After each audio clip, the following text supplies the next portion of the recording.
Hi everyone, এতিয়া সন্ধিয়া হোৱাৰ আগে আগে মানে আবেলি বেলি দুবাৰ সময় এতিয়া আয়াত আহিছে খেলিবলে পিছফালে মাটি পেলাইছে যে তাই মাটিত খেলিব আগবেলা খেলিব লাগে এতিয়া আহিছে মানা নকৰিলো যে খেলা অলপ গাপা আকৌ ধুৱাই দিব লাগিব উপায় নাই ইমান ভাল পাইছে তাই খেলি একেবাৰে মানে চুৰি খৰু এখন আকৌ বাতি লৈ গল এতিয়া সন্ধিয়াই হৈ গল আন্ধাৰ হৈছে নি গাপা ধুৱাই দিও তাই গাপা ধুৱাই আনিলো তাই ইমান ফুৰ্তি কৰি আছে মূৰত আকৌ পানী দিয়া নাই এনেকৈ ধুৱাই দিছো ডিঙিলৈকে আৰু ইয়াতে তাই দুখ পাইছে যে তাকে দেখুৱাই আছে যে মই ইমান দুখ পাইছো এখিনি জেগাত আৰু এতিয়া তাই কি খাব তাকে ডালিম আছিলে আৰু চেৰি আপেল এনেকৈ কাটি দিলো তাই খাবলৈ দিও এতিয়া আৰু এতিয়া সন্ধিয়া হ'ল আহি মুস্কানৰ ইফতাৰ ডিউটিৰ পৰা আহিছে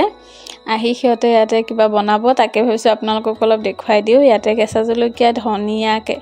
আৰু নেমু পিয়াজ বিলাহী এইবোৰ গোটেই কুটি দিলে দি আকৌ আলু সিজাইছে আৰু মটৰ মাহ বুট তেনেকৈ এইবোৰ সিজাই ফ্লাই দি দিছে দিয়াতে চানা আৰু সিহঁতে মানে ডেইলি সন্ধিয়া আহি কিবা নহয় কিবা বনাই খায় আৰু আমাকো দিয়ে বাৰু খাবলৈ বহুত টেষ্টি বনায় আজি আকৌ এইবোৰ বনাই আছে ভাবিছো আপোনালোককো দেখুৱাই দিও ইমান টেষ্টিকে বনাই আছে যিহেতু এতিয়া মুড়ি দি তাতে আকৌ আচাৰো দি দিছে দি মিক্স কৰি দিব এতিয়া দেখিছেনে দেখি খাও খাও লাগিছেনে বহুত টেষ্টি হৈছিল কিন্তু খাবলৈ তাকে মই আপোনালোকক বোলো দেখুৱাই দিও আমি এতিয়া গোটেই কেজনীয়ে মিলি খাই লও আয়তৰ কাৰণে আকৌ জলকীয়া নিদিয়াকৈ চানা আৰু মুড়ি মিক্স কৰি দিছে তাই খাবলৈ তাইৰ আকৌ এক্সট্ৰা যত্ন